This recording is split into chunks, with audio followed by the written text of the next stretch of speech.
kind of way, they within a game or two and they have 2 games against the Warriors, they could easily catch the Golden State Warriors, and that would be unbelievable for the Spurs because they just keep flying under the radar. It could definitely, and they've had their injuries and problems with Tony Parker, Pau Gasol been out. The danger zone to me is those first 2 teams are going to be fine, wherever they finish in the standings. The danger zone, you do not want to catch Memphis in that first-round game, and they're lurking. They're lurking right there for somebody. Houston could end up facing them in that first-round matchup. But Clippers. the Spurs, Clippers. But the Spurs, it's going to be a matter of does Greg Popovich want to go for it? Is this something Greg Popovich wants to do to push his team down the stretch? You remember a couple years ago, they lost that last regular season game in New Orleans, and it cost them playoff seeding, ultimately probably cost them an opportunity to determine who won that championship that year.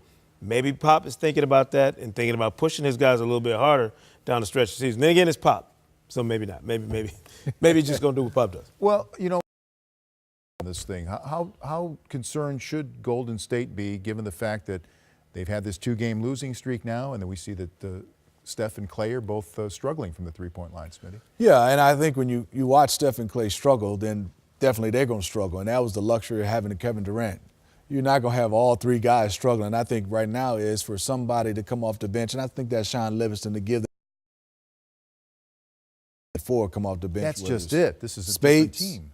Barbosa is a huge miss, and then you had also Festus Ezeli. It wasn't a lot of offense, but he could spell Bogut and play some defense and rough, big body. I think David West could be. He's just been hurt. He hasn't gotten rhythm, and also Zaza Pachulia's been hurt. Do you expect them, Sekou, to work through this adversity? The Golden State Warriors figure it out? Is it just a slump for their shooters? Right? Yeah, listen, you don't win as much as they have the past couple of years, and we lose confidence in you all of a sudden as a group. They won 73 games with a different cast, but without Kevin Durant last year. I think they've earned the benefit of the doubt, but they got to sweat this one out. People forget, for all the great things they did last year, San Antonio was chasing them last year. It wasn't like they ran off 73 with nobody behind them, never had to look over their shoulder. San Antonio, 67-win team last year and was coming. So that same pressure on these Warriors, going to have to figure out some ways to do it and going to need some contributions from some of those other guys on that roster. Well, no question. You hear different things about the Durant injury, how long he's going to be out, when he'll be evaluated, how severe it actually is. So much hinges in the Western Conference on the health of Kevin Durant.